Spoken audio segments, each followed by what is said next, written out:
زه او بد خبر له سرپل ولایت څخه. سرپل کې سیلابونه، طالبان وایي ګڼ کسان مړه دي. سلام، وخت مو بخیر. پام وکړئ تازه خبر ته. په سرپل کې د سیلابونو له امله خلکو ته مالی او ځاني زیانونه اوښتي. د سرپل ولایت د والي ویاند حبیب الله رسنیو ته ویلي چې دا سیلابونه تیره شپه د کوهستانات ولسوالۍ په صوفک کلي کې راوتي او له امله یې 4 ښځې او 1 ماشوم مړه شوي دي.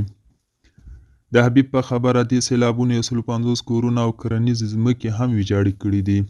په وروستیو 2 اونیو کې په افغانستان کې د سیلابونو د راوتو له کبله یوازې په فاریاب او غور ولایتونو کې تر 100 ډیر کسان مړه شوي دي.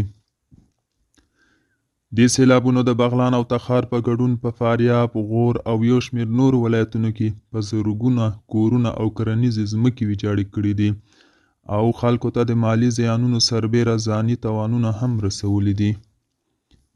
دوستانو، دا و د نن ورځې چمتو کلی خبر. تر بیا هم په الله سپارم. ښې چارې، ښه وخت.